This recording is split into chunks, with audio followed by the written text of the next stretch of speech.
Good morning, Kenya. This is Kenya News Alert.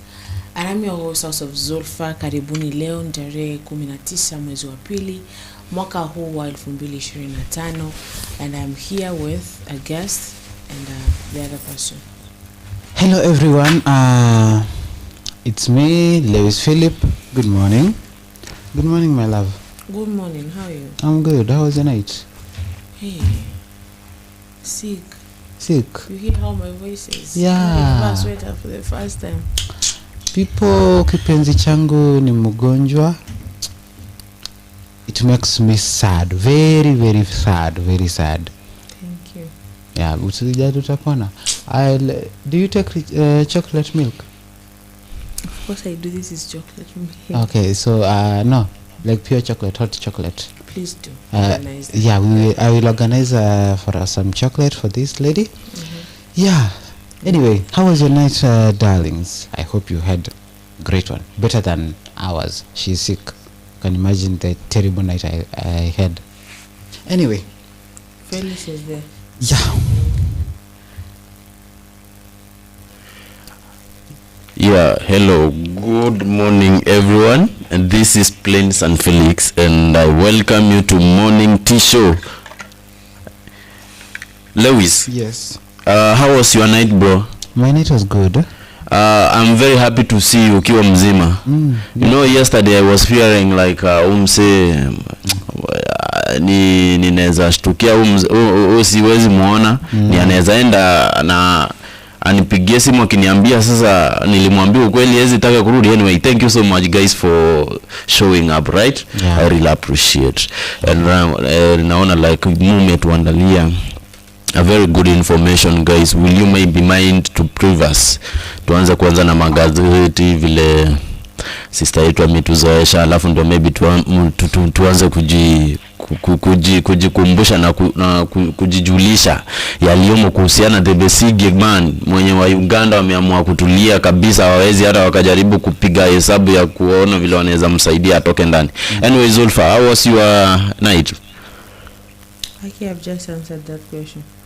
Nimesema ijakuwa vizuri. Sasa wewe ukijibu mara ya pili ingekuuma. Nani Lewis? Tell your wife to watch moods, bro. She's sick. Don't you dare say that to me again. So the thing is, kwenye taifa leo kuna tuchambua magazeti. Before tuchambue magazeti, there's a number on your screen, and that number is to be used. You could call directly, you could SMS on WhatsApp, you could even SMS directly. So please do use that number to communicate to us, okay? Yeah. Utuambie where you're viewing from and what is your view about our today's topic, because Kenyan activists, and I'm gonna ask my dear darling to please read that before I get to kuchambua magazeti, to read the statement of the activists of Kenya. Oh, okay. So the activists of Kenya are saying that they want to hold demonstrations because a man by the name Besigye was abducted from Kenya. So fresh wave as protests looming, details of planned demos in Nairobi this week. Tension is building in Nairobi as plans for a major protest take shape. Human rights groups have announced demonstrations this week, sparking questions about how the government will handle the situation. The protest set for Friday, February 21st, will see activists march through the city demanding the release of Ugandan opposition leader Kizza Besigye. Besigye, a strong... Is it Besigye or Besigye? You know, Besigye. Besigye, a strong critic of Ugandan President Yoweri Museveni, was recently arrested under unclear circumstances. His detention has caused outrage, with many seeing it as an attack on political freedom. Activists accuse the Ugandan government of using arrests to silence opposition voices. Organizers say the demonstrations will start in Nairobi city center before moving toward the Ugandan embassy. Amnesty International and other human rights groups are leading the push, calling for immediate action. Protesters want Uganda to respect human rights and stop what they call political persecution. So, okay. The Ugandan government has yet to respond to the growing pressure. Meanwhile, activists say they will not stop speaking out until Besigye is freed. The upcoming protests are expected to attract wide attention, with the international community also watching closely. So you can imagine, right now, Africa, the only way to silence political wars is to abduct people. And we shall get to more of that. Yes. Yeah. Thank you for reading that. Tutaenda kwenye gazeti sababu when someone is abducted, and we shall get into that. Saki kuharibu everything, but it's a whole thing. So Yeah, it's a whole thing. It's a whole thing. So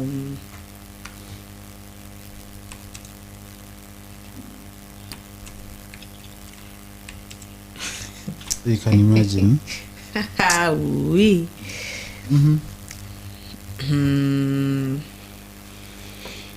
So kuna story ya nani ya Mr. nani, let me see.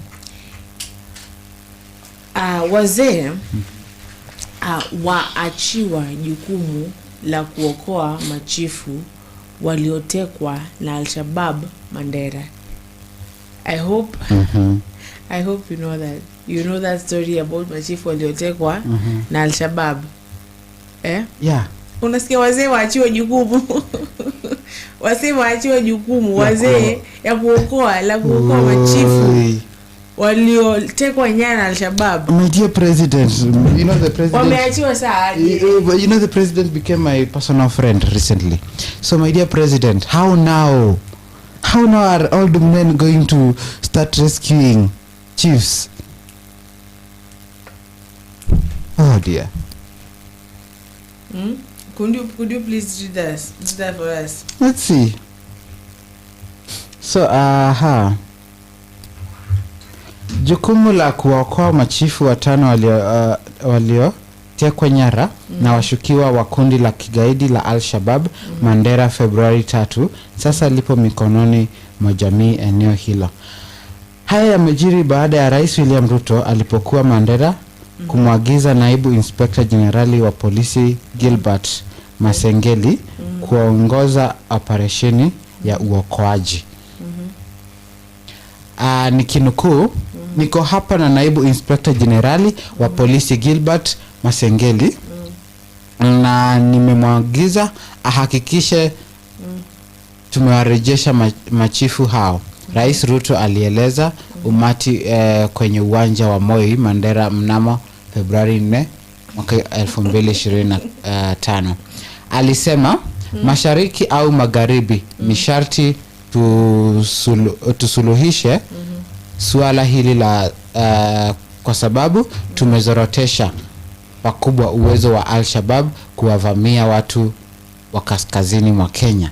Wiki 3 sasa zimepita na vikosi vya usalama havijashughulikia mno kuwasaka machifu hao.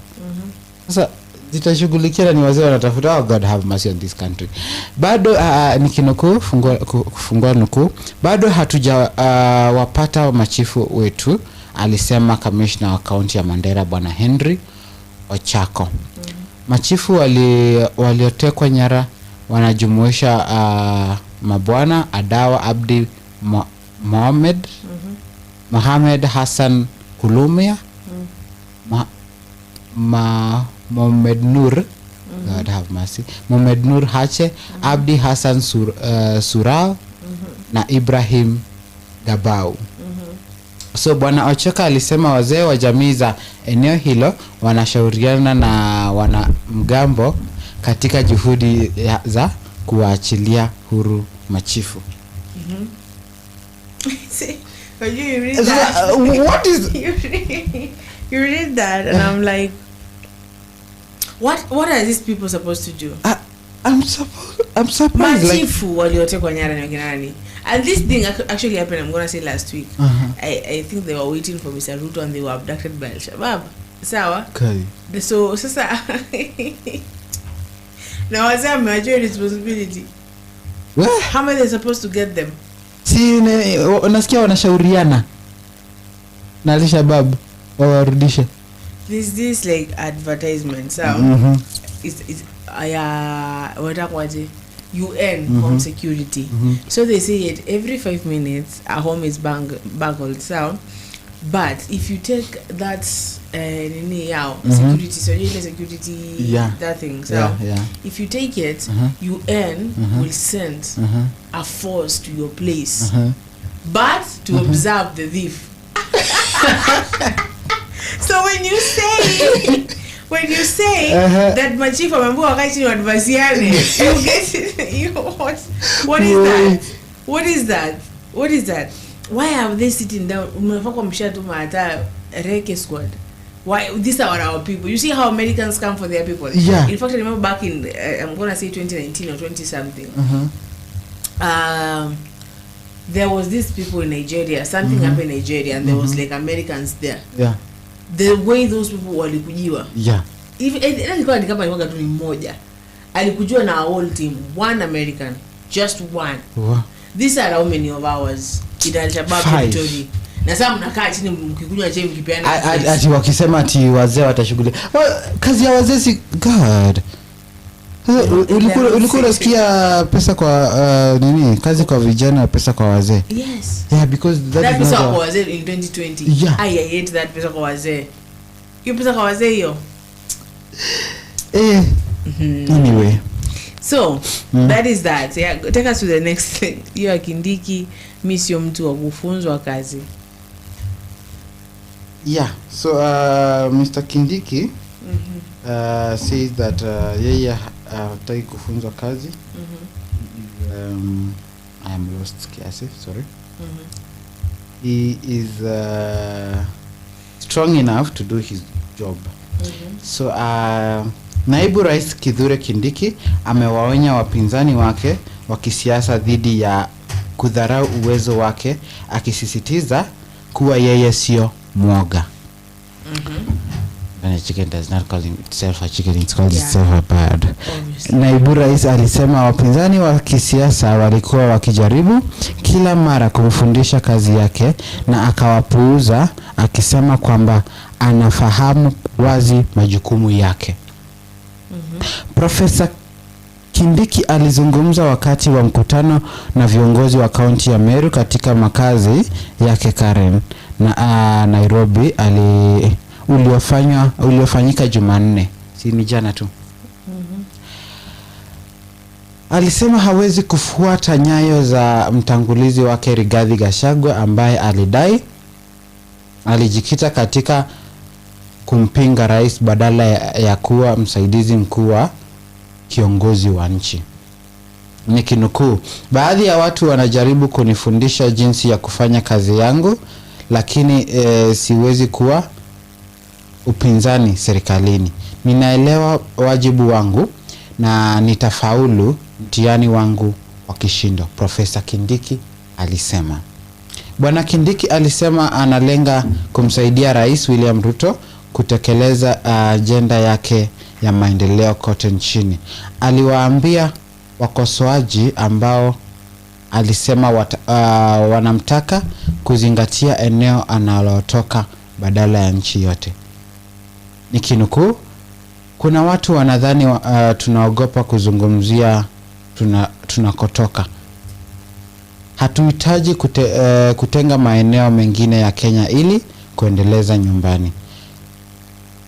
Marehemu rais wa zamani Mwai Kibaki alifanya mengi katika eneo lake bila kutangaza alikotoka, alisema Kithure Kindiki. Aliongeza, sitazunguka nchi nzima kutangaza jinsi ninavyopenda eneo la Mlima Kenya. Vitendo kama hivyo vitavuruga hali ya amani nchini. So yeah, and kuna siasa nyingi za kuwasisimua raia. Kazi ya mabadiliko haifurahishi, lakini wengi wanapenda sarakasi za aina hiyo, aliongeza naibu wa rais bwana Rigathi Gachagua. So Rigathi Gachagua is saying that he will not keep on reminding people that he is from the Mount Kenya, which is Meru, and he will inform everyone. He will serve the whole country regardless of where he comes from, regardless of his place, regardless of his background. Unaona? So for the first time, let's say we have a free or a national deputy president, because boy, this boy is coming really hard. So, and I can congratulate him and tell him that he's doing a great job. Keep up the good work. Keep up and keep the interest of the people at heart, because those are the ones that in case you come back again, we will elect you. We will, like right now, me, I want to become a PS so that I can serve the people of Kenya. God, No, see, it is ahead. true. I want to serve the people of Kenya. That's why I'm vying to become a PS. In, You're fine. You've not done it officially. I want to talk to the president. I want Kim You can said drive up to Kim State Kim House. said he will give me a tour of the State House. I will go meet the president and talk with him about that. Yeah, so as for now, I'm still there trying to do something. Yeah, and I really think that Kithure Kindiki is really doing a good work. The president is doing a good work. Let us not pressure our president. They are really good guys. I'm a political, so I'm a PS, so I need to be on their good side. I mean, I want to be a PS, so I need to be on their good side. On Kenya's good side. Yeah. So if I become PE, Madaktari wabadilisha tiba ya Papa Francis kukabiliana na hali tata. Papa Francis is Pope Francis, yes. Yeah. How long has he been there? The second powerful man on earth. Yes. How long has he been Pope? I don't know, 90 what? 90. 90. I this mean, one. since 19 something. This one. Oh yeah, since 19 something. Unadhani kuna miaka mia?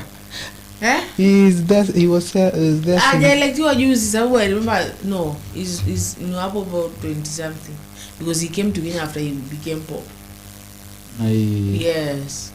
2013-14 up. I doubt it. No, he was born 19 kitu obviously, but he alikuja kuwa Pope juzi.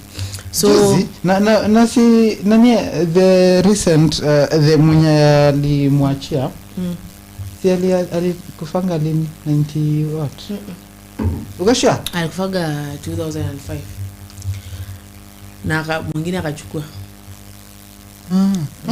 But the Catholics would tell us. Yeah. So, madaktari wamebadilisha aina ya matibabu wanayompa kiongozi wa kanisa Katoliki ulimwenguni Papa Francis aliyepatwa maambukizi ya mfumo wa kupitisha hewa ili kukabiliana na hali changamano iliyoibuka, na atasalia hospitalini kwa muda mrefu uwezekanavyo, Vatican ilisema Jumatatu. Anapitisha hewa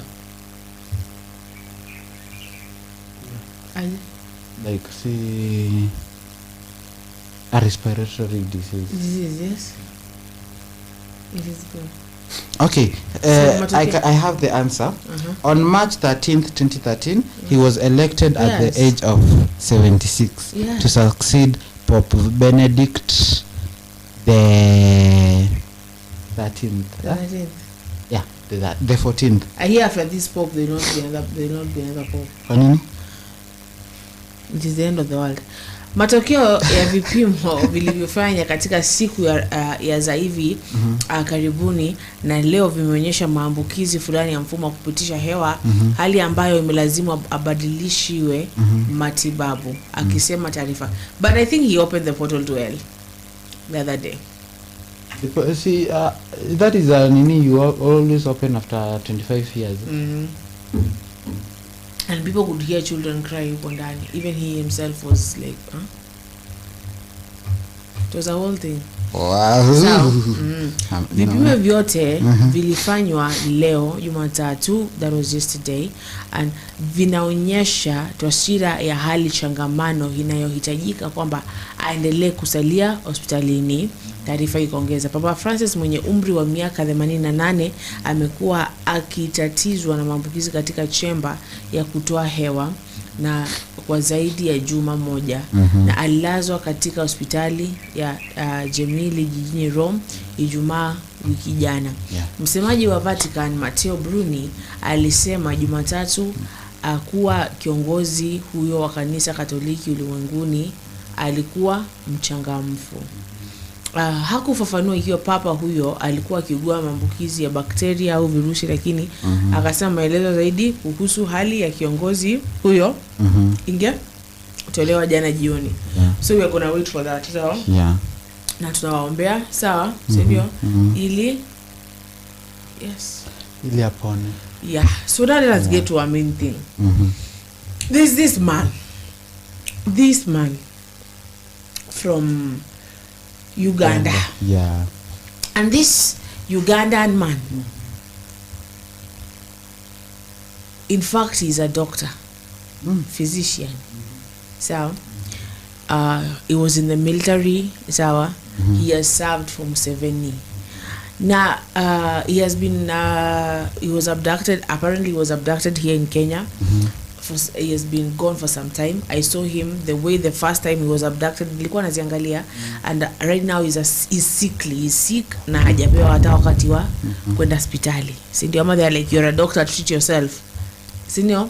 So if you could please explain to us that, and then you go back to the Wikipedia so that we may understand who is this person, who is Besigye, and why we need kuandamana sababu yake actually, when I see not for Besigye alone but for any other person ambaye is wrongfully. I think that the first opinion, let's see, Felix, what do you think?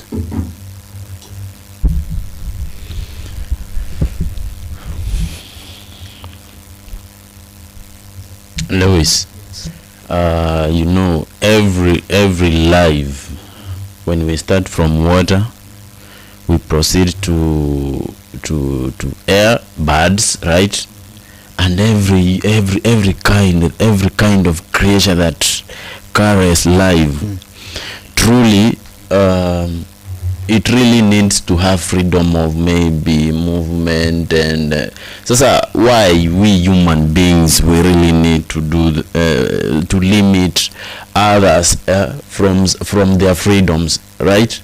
Let me tell you, Ugandan government is not at the right side.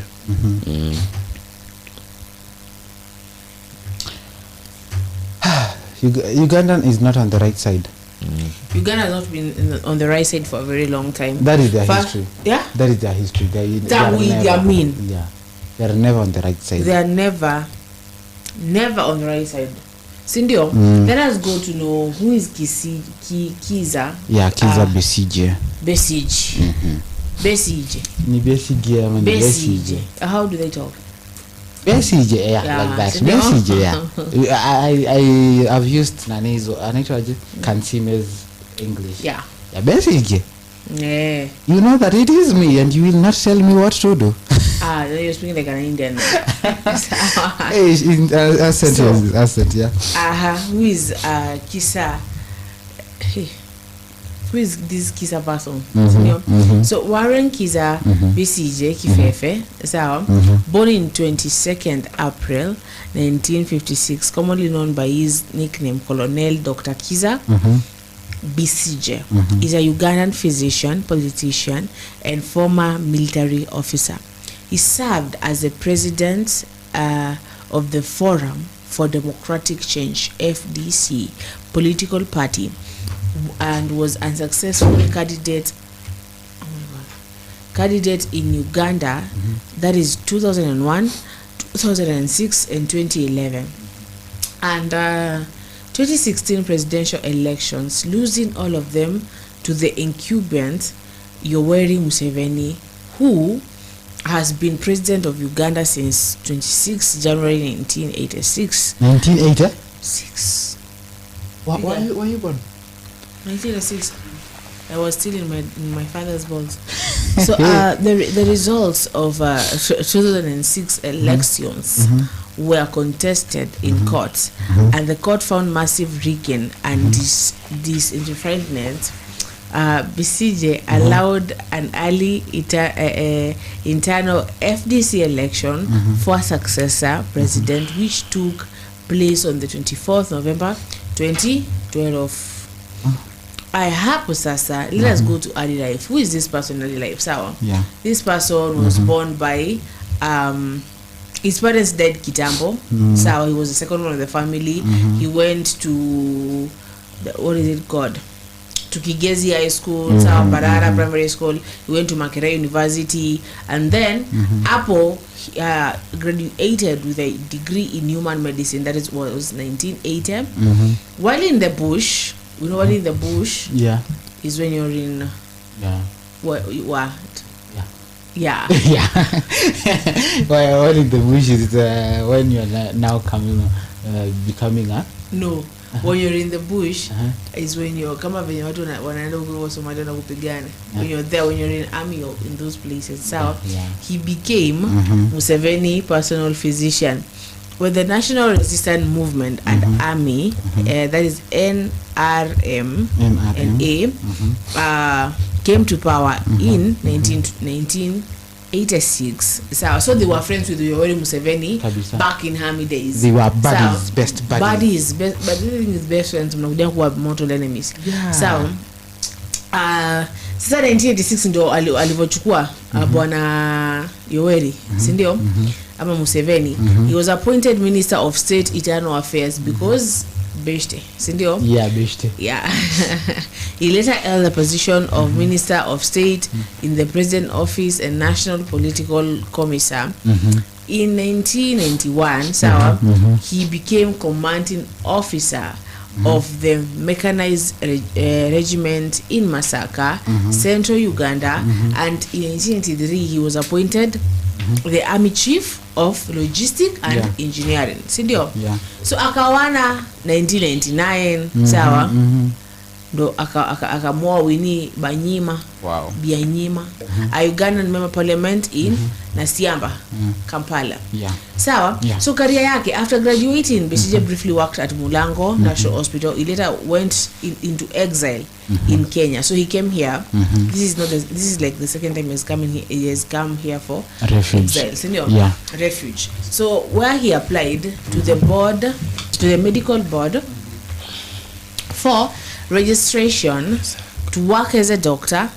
After being registered, he applied for and received a job at Aga Khan Hospital. He worked as a doctor and later at Kenyatta Hospital before joining Museveni's rebel National Resistance Movement sawa in 1982. So kuna wakati wa Idi Amin alikuwa ametorokea Kenya, akuja akafanya kazi Aga Khan, akafanya kazi Kenyatta National, then akakaa kidogo beshte yake wa kutoka army days akampigia simu, akaenda walimwandikia barua there, ama waliwasha moto smoke signal. So so it was then in those years. So smoke signal akangalia kama ile nimeita huko. So it is a way of communicating. I don't get how that used to work. So see, okay, Zulfa, it used to work like this. You want to communicate. Yes. You want to send a message to somebody in hapa tuko Kitengela. Yes. Somebody in Isinya. Yeah. So utawasha moto hapa. How would they know that it is coming from here? They will look. What if someone else sees that in me? What if it is a date? There is something called interpretation. interpretation. But they were not looking in that direction that day. It was a whole thing. So I thought about that thing for a very long time. So I did my history lessons well. We were told many tribes used to interpret it in their own way. Others interpreted danger, others interpreted a call, others interpreted a meeting. So kama wewe unataka kutumia mtu wako, you used to say what? So the same way that you say ati let me so let me I want to text unda kuvutia Friday kuna form sawa. So you're waiting for unashinda hapo like so political life sawa. Political life, that was the kind of text nimekutext wewe nikutext come through niliwacha come through huko jibu. So political life, who Besigye in 1989 wrote a document critical of the government. It was called An Insider's View of How the NRM Lost the Broad Base. Okay, kumbuka Yoweri Museveni was the Wamunyoro of right now. Sawa. At the moment he got into power, sawa, akasahau the broad base because aliingia hapo because of broad base. What is broad base? Sawa, when you have the support of the general public, sawa, in anything that you're doing, sindio? So when you waliingia kwenye hilo bunge wakasahau these people, the same people, then he became a tyrant, yeah. So the document accused the NRM of becoming a sectarian, a kleptocracy, yes, and one-man dictatorship. Besigye was charged before a court martial. Kumbuka when you were in army, you always haupeleki court ya kawaida, unapelekwa kwa court martial. So and that one. So for airing his views, and that is in quotes, for airing in views at the wrong forum. He brokered a deal in 2000 in which the charges were dropped in exchange for an apology for publishing the document. Oh boy. So in October 2000, let me tell you that people. It was a whole scandal in that country. Yes. So the people who were ukiwa hapa, they are truly fighting for their countries and for their nini, and they are risking their lives and their families' lives. So, so trust me, people who can be bought. So in October 2000, Besigye announced that he would run against Museveni in 2001 election. He retired from the Uganda's People Defense Forces in 2001. So, having attained the rank of colonel during his campaign, Besigye, who was Museveni's strongest opponent, opponent accused the government of widespread corruption and pushed for an end to Museveni's movement system, which said had served its purpose as an instrument of Uganda's political transition to multi-party democracy. He lost the election, which married claims of widespread vote rigging, violence, and coercion of voters. In March 2001, Besigye petitioned the Supreme Court to nullify the election results. A panel of 5 judges voted 5-0, and there had been cheating, but decided 3-2 not to annul the election. Sawa. So he was arrested briefly. And this person has been in and out of jail. Sawa. He has been in and out of jail. Sawa. Sawa. Like in June, Besigye was briefly arrested and questioned by the police of allegation of treason. Yes. The government accused him of being behind a shadow rebel group, the People's Redemption Army, PRA, and allegedly based in the Democratic Republic of Congo, DRC. Besigye's supporters said the government fabricated the existence of in any V2 insurgents to harm his credibility among Ugandans. So like this thing, na Raila wako hapa na hapa. They should be best friends by now. They should be best friends. So ameelewa amekuwa na vitu nyingi sana. So many. So but he was behind the anti-homosexuality bill. Besigye opposed the reintroduction of the Ugandan anti-homosexuality bill into the 9th Parliament of Uganda by MP David Bahati. Besigye supports of gay rights. Together with the youth MP Abe Moses, was a contentious issue so in Uganda, which I'm aware homosexuality is already a crime under the Ugandan Penal Code. So, so 2012 he was arrested, and this person has been evil. Si ndio? Mpaka sasa alipokuja Kenya juzi. 2022 was arrested again. So abduction and trial. So let's read about abduction and trial. So in November 2024, Winnie Banyima said that Besigye had been abducted while he was in Nairobi, Kenya on the 16th November to attend a book launch for Mother Karua. So, and was being held in a military prison in Kampala.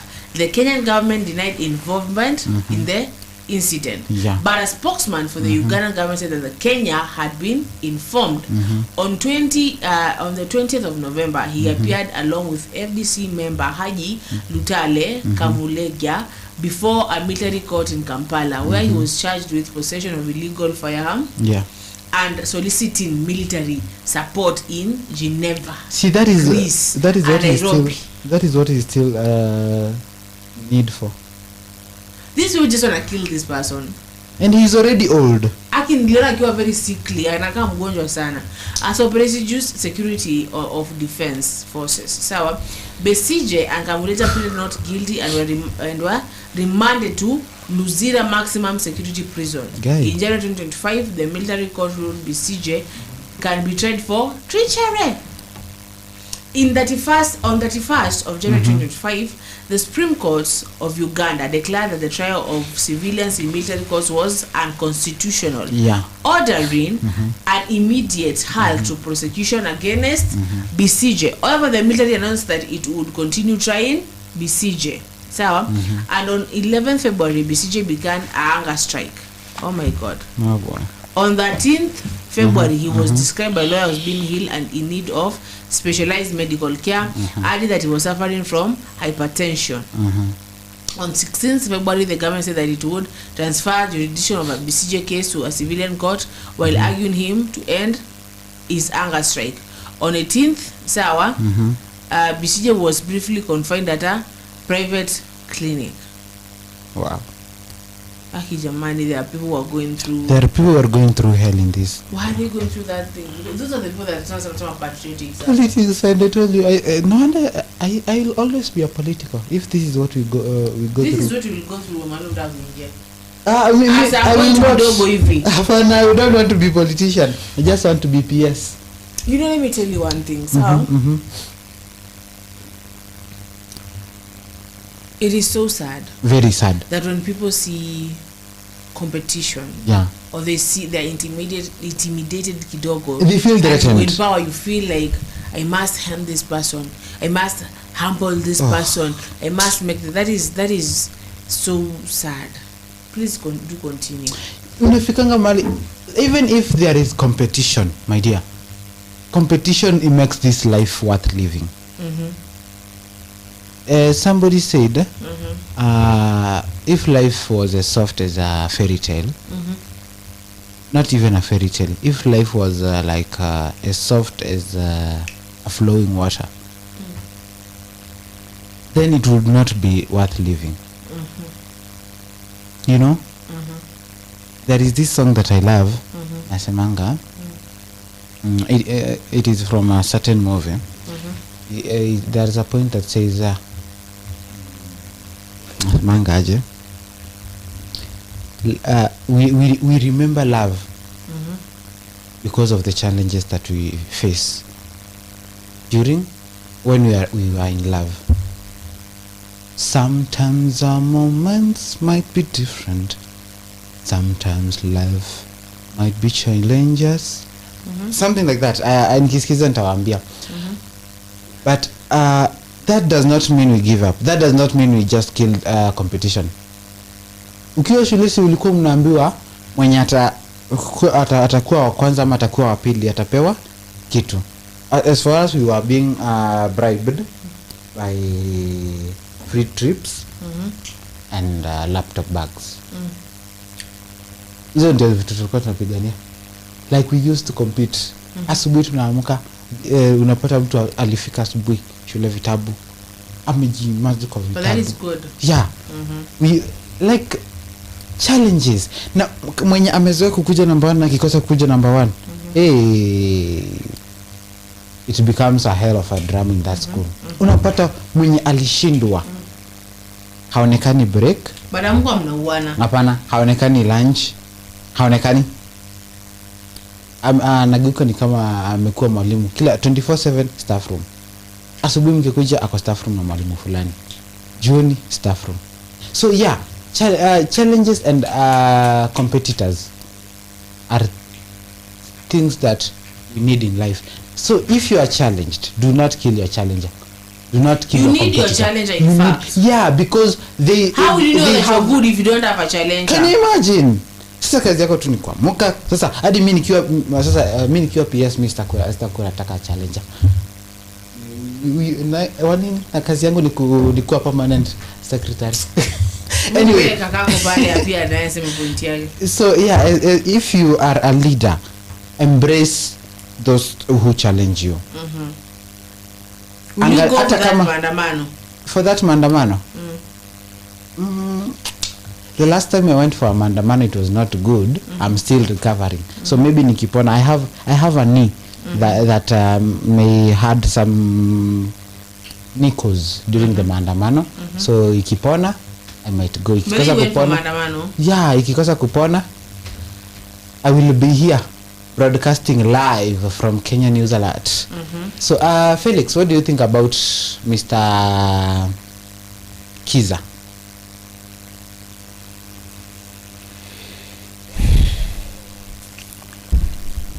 Thank you, Lewis.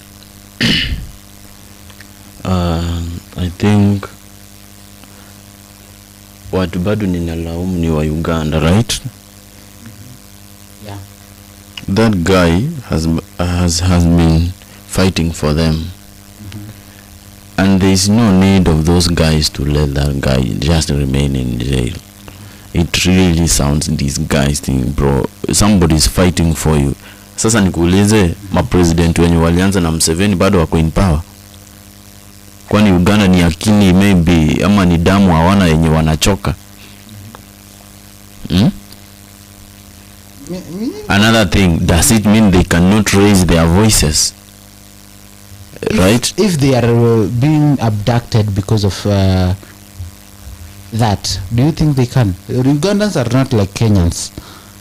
They are not like Kenyans. And in Uganda, the son of the president and your the commander, there is it general or something. So you can imagine unataka kubishia babangu aje sasa. She will just wait for the yeah, yeah. But then the general, yeah, we had a scandal like something kuhusu Congo back in 2021. So you see, yeah. So Felix, what you are saying?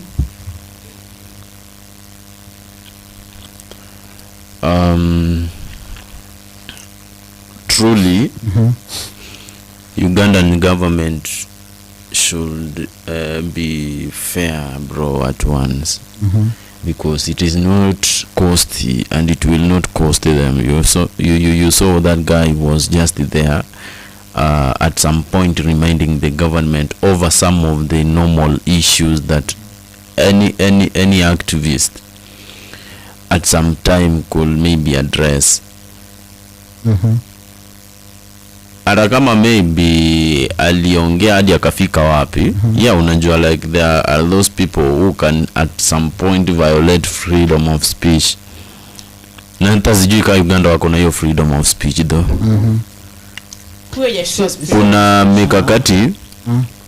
Kuna mikakati yenye maybe inawaongoza huko vile mikakati ya constitution ya 2010 inatuongoza hapa. You understand?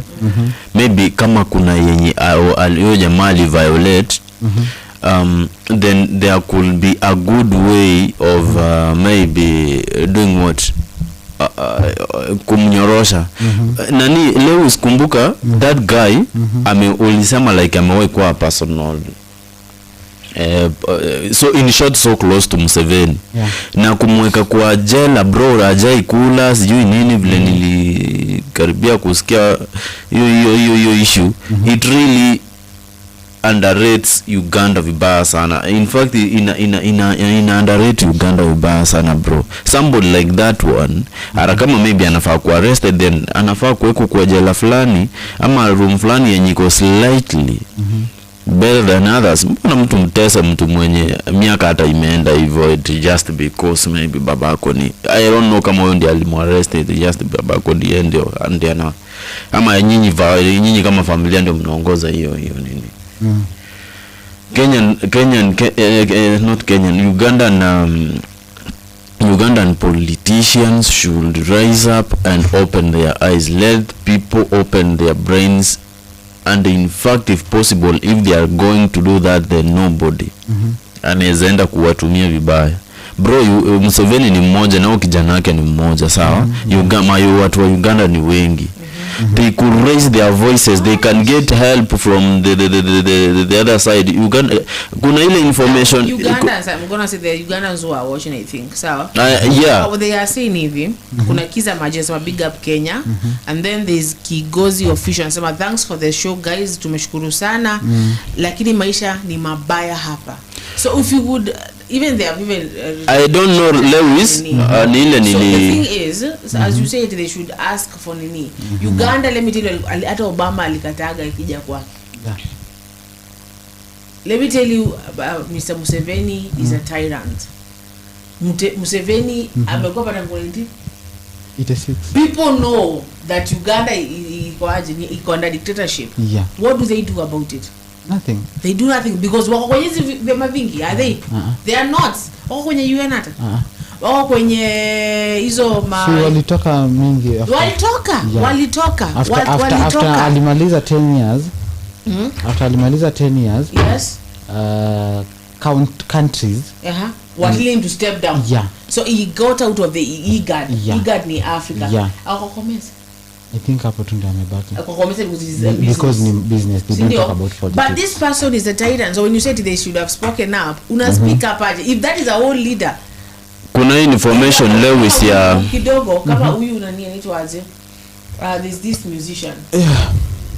There's this musician ambaye uko Billy something. No, musician in Uganda. That person was arrested vibaya sana. Vibaya sana. Jose. Jana Jose.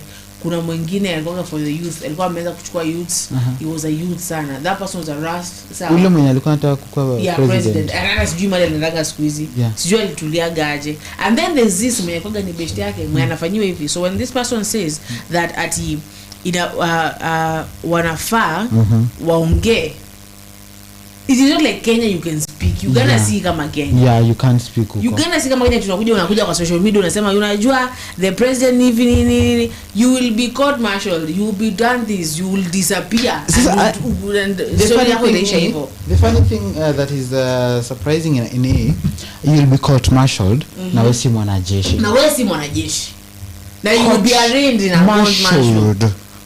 You know, let me tell you. You know, ukienda court martial, uendangi hapo ujitete. Unaenda kupewa unasomewa mashtaka na unaambiwa utafungwa aje wewe. Hapo upeangu ati 2 months of community service because well it is not a big court martial. Hapo unaenda unapewa like you are really sentenced. Hapo hakuna chati. You know, it is either you did or you did and you give the reason. Hapo kuna you did not do. You did, my dear. You did. The only thing that separates you did and you and a little bit you did not do is you did why. That is the only thing that can free you. The why. And they tell you the why too. Yeah.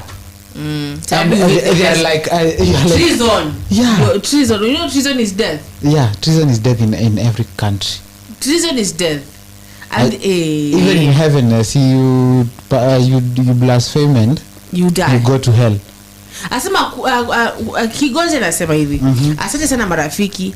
Asema kwamba kutoka siku tulizaliwa bado tujawahi Joy ona hata president mwingine tunataka miracle hapa. You see, wallahi they need a miracle. Sawa, you were born. Someone apunto anajuanga one president tangu 19. You were born this year, you find this president, you're gonna die that president in that. And that's it. And can you imagine sasa wenye alizaliwa 1990? They found this same president, and that shouldn't be. That shouldn't stand. And it is standing. Why is it standing? Hasa hona huyu Kizza Besigye. Yeah. Anavopitia vitu because he speaks. Because kidogo he has the courage to say, you know what? This shouldn't go. This should not be. This should not be. Ndo huyu court martialed. Supreme Court ya kwao imesema mtoeni huko. Court iko nekaje? Court martial hapana. Mita tuko na yeye hapa until juzi. He is on hunger strike, ni mgonjwa. So in Felix you say that kuna countries hakuna kuongea. Yeah. Utaongea you're gone na tutakusahau na tutaongea utaongea hapa na tunyamaze tu. Yeah, na stories zako zinaisha kama Kenya ukienda tunasema ati free Felix hakuna free Felix. Tunaona sisi hadi sisi ndio tunaandamana. Kizasu wazandamani not yeah. them. Sisi ndio tunaandamana achiliwe. Kuna information, I don't know whether you have you came across the information following the statement which was issued by the Commonwealth Secretary General. Uli come across your information mahali? Hapana. So Uganda is a long-standing and much valued member of Commonwealth, right? And has committed itself to the Commonwealth Charter, which upholds the values of human rights, good governance, and the rule of law, right? So the information was that the Commonwealth is saddened and deeply troubled by the continued detention of Kizza Besigye, Haji Obeid Lutale and Aaron Kiiza, which undermines the ruling of the Supreme Court of Uganda on 31st January 2025 and the principles of democracy, human rights, and the rule of law. The abduction of Besigye and Obeid Lutale, which occurred in Nairobi, Kenya on 16 November. So kutoka November hadi wa leo, they haven't even seen their families. Disregards the orders of the Supreme Court of Uganda and the basic principles of justice, whereby their continued detention raises serious questions about Uganda's commitment to upholding the rule of law. Tenets our shared Commonwealth Charter and values. Meaning even the organization, it is not pleased with this issue, whereby at some point maybe they are also wondering and in fact worried about the same issue. But truly, Lewis, you will never know that you are going astray until somebody who is by your side, just like Felix, to come and tell you, Lewis, you are messing up. And at some point, yes, of course, some of the individuals have got very high tempers that could maybe make them use action instead of mouth, right? But the fact that now this guy was abducted in Kenya, Nairobi, the government of Kenya is saying that they are not responsible.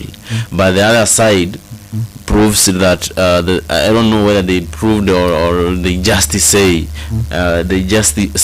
or said or the kind of information they could give about concerning the same, and that the Kenyan government is aware of the abduction process which took place during that time. Ilikuwa date 16. Yeah. So their government could abduct that guy. Yes, of course, maybe there are some of the aspects that the government is trying to secure. But bro, let me tell you the truth. The government should remember that they are human beings and they never just descended from elsewhere to that situation. Yeah. So bro, when somebody is trying to criticize them and reminding them the fact that now they can make an action of going to arrest the person and maybe and maybe take the person to cell and decide to punish the person because of maybe the raising. He could raise the voice because of what they have been doing. It brings as an aspect which is very, very, very shameful, not only to their government but to the land in general. So bro, this is my word to Ugandans, whoever may be watching me from elsewhere.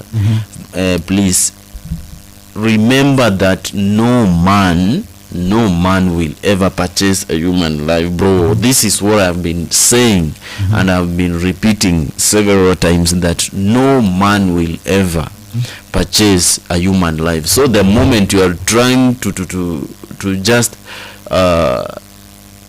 torture somebody, unamtesa kabisa hadi you make sure that the person has no any other option. It is totally wrong, and in fact, let me tell you the truth, you will never go ahead if you cannot listen to your friends, listen to your critics at some point. Those critics, bro, will enlighten you and will make you understand where you are going astray. So huyo mse mwenye umefungia hapo is one of the best examples from Uganda who could do what? Remind the government where the government is going astray. Maybe kama wako perfect everything and they are going on, then why are they not one of the most developed countries in Africa?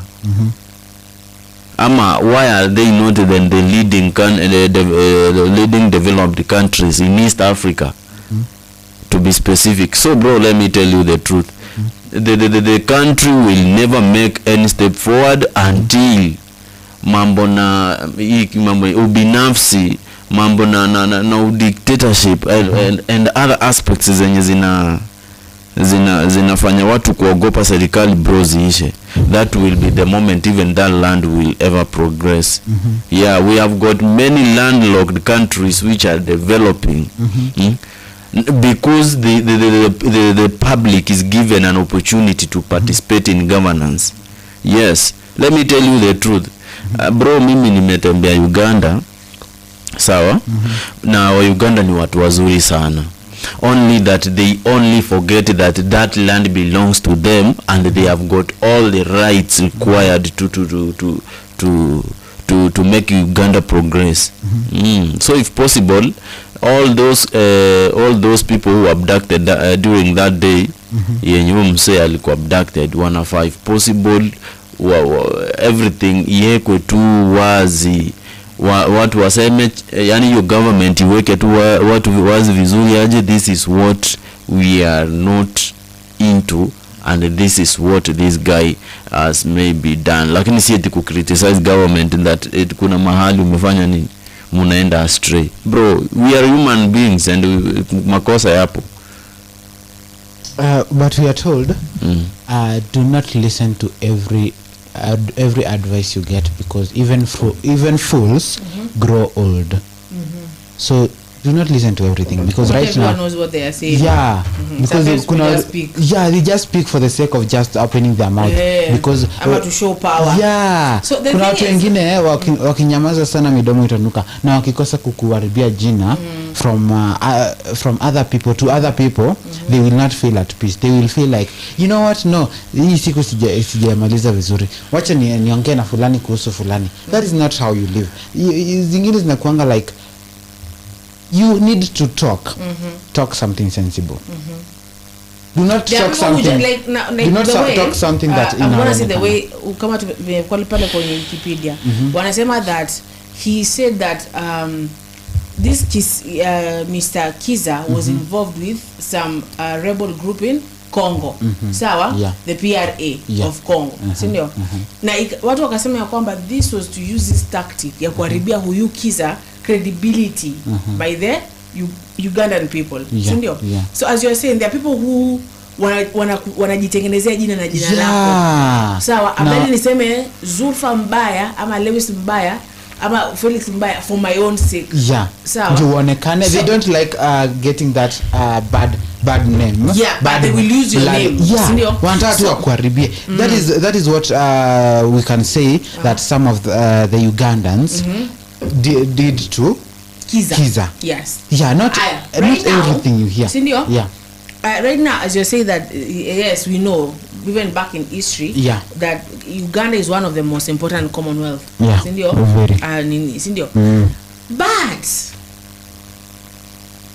why would you do business with someone you know their own people are not good? Unafanya aje? South Africans walikataa Mr. Raila sababu walisema you know that in your place there's abductions, youths have suffered and youths who are being killed and you did not speak. So why are they still doing business with such kind of man? Mbona wanafanya biashara na yeye? Wanafaa kumwambia atoe chukua kitu. Hakuna matoke tunanunua Uganda. Hakuna kitu tunanunua Uganda kama if in fact step down wewe kwanza. Atununui, atufanyi chochote na wewe. Tuone kwanza hii ni inapitia hapa kwetu. Tufunge. Whatever see things pass from here when they import things, because they are landlords. Ibaki hakuna port itachukua kitu ya Uganda, and I don't think them with Tanzania are on good terms. I don't think so tukifunga na wadaacha Nigeria, wadaacha South Africa, they will not. So tukifunga tukue strict. Ibaki Commonwealth, we are not doing business with you until you treat your people better. Ama you step down, we bring someone else. You've been in this seat for a very long time. Haya Kenya ampe chochote na nyinyi wengine ampe chochote. Afungiwe tu hivi mwezi mmoja hivi. Upate hakuna mali anaweza ingia chochote. He steps down. You should not allow it to fanya because you're important. Because kwako kunatoka gold, kunatoka diamonds and other very vitu zingine kama platinum. Uko platinum Uganda? Platinum? I think so. They have platinum? Platinum is really rare. Let me tell you, I want to be proposed with a platinum ring. I don't see diamonds. And maybe with that was diamond. It was platinum. You should have known. The thing is, wakaziwe kidogo. Sababu hona mimi I saw this Kisa Besigye person na alikuwa amekuja huku Kenya and apparently he was given out by our country. Apparently there is a rumor in the streets that it is our own president who gave him out. You can imagine. What is that? They said that they were not involved. He was coming here for something and then anachukuliwa hivyo. What is that? That is what is called the lack of unity. Lack of unity as a country, as a nation, not as a continent. Bro Lewis, what I really want you to know, also remember, national development, bro, starts from grassroots. And truly, if this is the kind of ruling that Museveni could give Ugandans, then I can say that is why at some point those people will never make another step. Ile yenye easy. Let me give you a very good example. Bro, sai V8 yenye iko hapa Kenya, tuko na TX, tuko na TXZ, sawa? Na kuna hii new model ya TX yenye imekuja inakaa mzuri sana.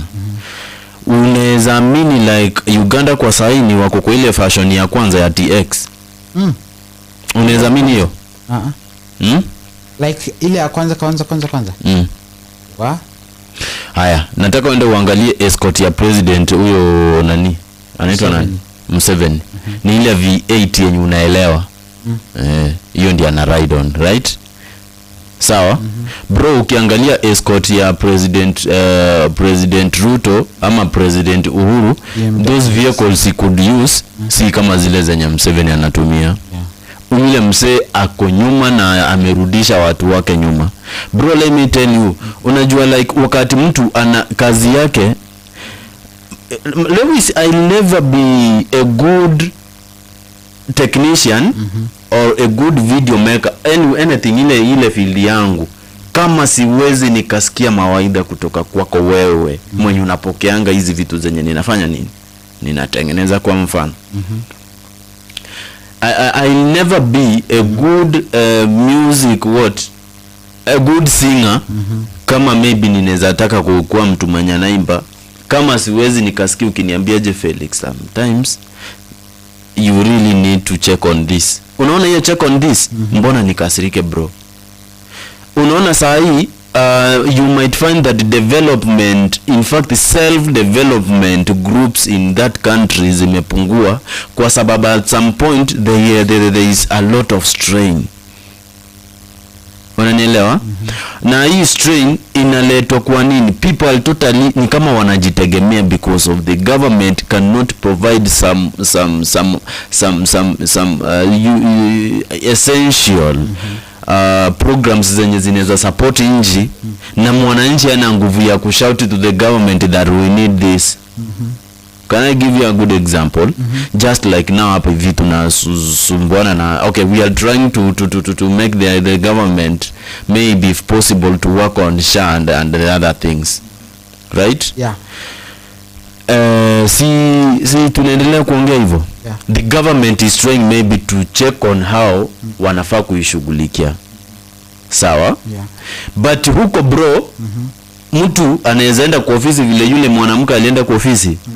Ahezi, maybe hata anaweza malizia kupigwa risasi. One of the truck drivers told me that kuna mtu wa pikipiki alimess up na yeye wakati watu wa pikipiki walimkimbiza kutoka nyuma, akaenda akaweka gari kwa kambi ya polisi.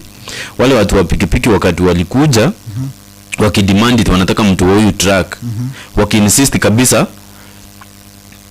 wawili kwanza, hata hawakuwa wengi, walikuwa sijui ni 5. Sawa? Wawili kwanza walipata bullet za miguu. Okay. Unaelewa? Meaning yani it is a ruthless, how can we call it? Bro, governance yenye kuko, I'm telling you, like unaweza pata bado ndio wanaendelea sasa kuanza ile life after independence. Unajua life after independence kuna vile watu wajaadapt zile rules zenye zimefanya nini? Zimewekwa. Yeah. Unaelewa? Yeah. So bro, people in that country wanaweza kuwa wanaumia kwa nini? They have no any ability to raise their voices because of what they can get a penalty from the above. Besigye sijui anaitwa nani? Somebody huyo. Yeah, Besigye. Yes. Mtu tafadhali, even other nations help that guy apate some of the what. Kuna vitu zingine bro, despite the law, na mtu unaweza feel guilty kusumbua mtu. Unaelewa? Yeah. Despite the law, you can feel guilty that truly whatever I'm trying to do is not good. You understand? Yeah. So Ugandans mko sijui ni milioni ngapi? Sawa? Msiamke muende kupigana. Sisi hatutaki story ya kupigana. Na mimi mwenyewe I cannot advise anybody to go and carry a stone and maybe throw it to a police officer or to a government facility. Stand and now raise your voices and say that we are tired. I saw a footage whereby that guy was going to church na police wanamwambia you are not going anywhere. Akiwauliza, does it mean my home is a prison? We are not going anywhere. Now, anyway, I have no knowledge about the Ugandan constitution and maybe vile inafanya kazi, but truly other countries pia zinafanya vizuri na hatujaona vitu zenye zinakaa hivi bro. Yeah, so if possible watch huyo mtu apate justice. Yeah, justice will be one of the best maybe in short wacha wamtoe hapo. Yeah, wacha kumtesa bure. Na hata in fact ukimwangalia vizuri ni kama huyo jamaa afya yake imezoroteka kidogo kwa amani. Yeah, si tunaambiwa he is sick. He's on anger strike. yeah, he's not feeling well. So obviously. Do you think they released him because of that anger strike? Wapi? Yeah, Nawana. They are like. Awana roho. Hata release even after afanya anger strike. Wako like aendelee tu. Wewe. See, they want him to die. So you can imagine. But why is this person anamsumbua sahi? Ama anajua kwa board to step down and this person might win. So ataanza kumsumbua sahi. From the 11th mpaka the 16th on the 18th. For 18 days. Paka wale. Anger strike. Wanakunywa maji ama hakuli chochote? Anger strike unakunyanga tu maji. Haukuli kabisa. Like you only drink water, food, and you become God knows what. Because I saw him, I was like, should we try this? RCP again and showing anger strike. No, I'm serious actually. Firstly, Mackenzie killed most of you bure. Sasa mbona mtaka kukufa juu wengine? Alafu bro, kuna kitu yenye nataka uelewe. Story ya Mackenzie huwezi ielewa. I'm telling you. Sawa. Unajua ni nini? That issue ni kitu yenye tunasikia. Sawa? But the real fact huwezi elewa. Okay. Alafu nikuulize, hakuwaisikia mtu akiclaim ati familia yangu mtu wangu amekufia huko? See, people claimed. Mbona mimi sikusikia?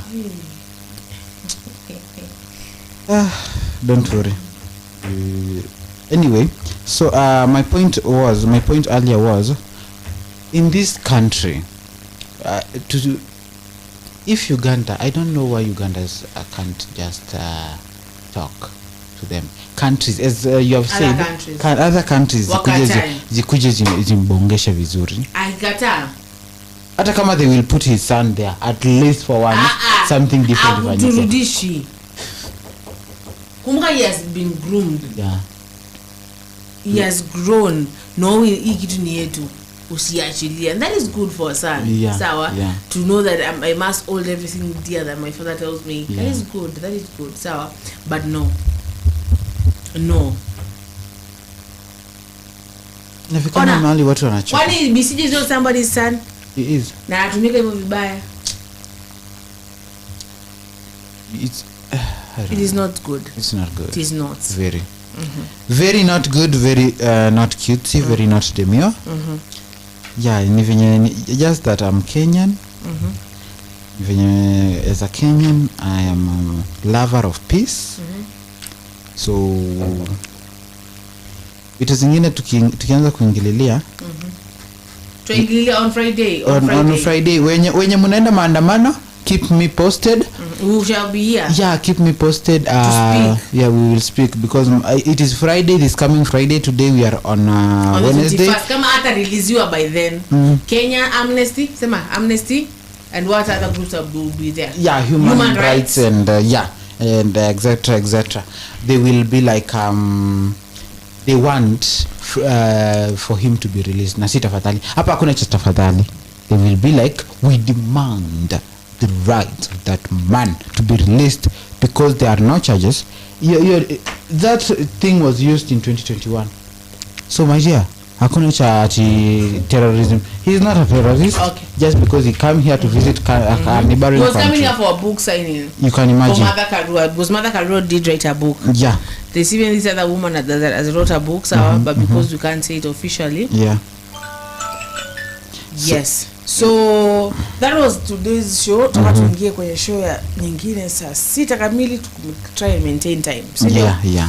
So I will give you time. You say something, Felix says something, and then we finish the show. We start preparing for the next show. But we are praying for Ugandan people. We are praying for Kisa, as in Kiza, Besigye and his family. We do really hope that he's released before tuweza kwenda maandamano, and we do really hope that Uganda will change. That one day soon, because hizi watu washaanza kujua. Sasa kama kitambo people were afraid. So I hope the Gen Zs of Uganda can be like, you know what? Nah. So let us educate ourselves, our civil education. Let us know the history of Uganda, and let us say no to to this abduction, to kunyamazishwa, hakuna democracy Uganda. Sisi tunakuwa hapa Kenya tuseme tio, but Uganda hamna democracy, hamna kabisa. Sawa? So thank you for the Ugandans who joined us. We are here praying for you. We love you. You are our brothers. Sindio? Yeah. This goes to Ugandans, and this goes to President Yoweri Kaguta Museveni. Is that his name? Yes. I did my history very well. So, Mr. Yoweri Kaguta Museveni, you are the leader of that country. It is said that there is this word they use in Lion King: everything that the sun touches belongs to me. But do not forget. Belongs to Mufasa? Yeah. But do not forget, everything that the sun touches, not everything might belong to you for eternity. One day the sun might not touch you. So one day the sun might not touch you. Yeah. And then everything will not belong to you. Another thing, do not just get rid of every competition. Don't. It does not look good on your resume. History is written in blood, but by doing that, you are making. Right now, Uganda is known for tyrants. Idi Amin Dada. You can imagine. I know that deep down you don't want your legacy to be like Idi Amin's. Being president is ndio mwisho wa every achievement of any politician. But you don't want a bad legacy. Just have a legacy yenye utaachia watoto wako, and they will be like, yeah, this legacy imefika hapa, and we are proud of the country that we have. We are proud of our. So, to Ugandans, my dear people, they are all made of red matter flowing down our stream. Let us not violently. Let us ask and pray, because Uganda, just like Kenya, needs prayer. It needs prayer, and we need very strong prayers as an continent. Nigerians are crying that their airports look terrible. They look very, very bad, terrible, because their president is one of the most corrupt in Africa and in the world. So let us join hands, pray for the continent, pray for easy countries zenye zimefinyiliwa like Kenya, Uganda, Nigeria, and others. Everyone has a freedom of speech. Even the Bible says, speak so that it can come out of you. Ongea kutoke, says the Bible. So Mr. Museveni, wacha ongea watoke. Wakiongea watoke. Raila anaongeanga tu inamtoka anatulia. Wakiongea watoke, hawatatulia. Waandamane. Your son is the general. Askari wasimame kwa barabara awatishie. Kesho hakuna maandamano. But do not end up killing or abducting or arresting for no reason. Court marshalling hakunanga cha tafadhali. It is you did and you did. End of topic. Others are innocent wakienda hapo. Haya, this goes to as a fixer of love. I have this to tell you people. If you love somebody, do not listen to what others say. Trust me, it is not healthy. There are people out there who listen to what other people say, and they end up ruining beautiful relationships. Give it a chance. Trust them, even if they don't deserve to be trusted. Just let them know that you trust them, because mtu akijua unamtrust na anakupenda, my dear, that is literally the best thing ever. Because trust without love without trust is chama. It is a moshene pala. And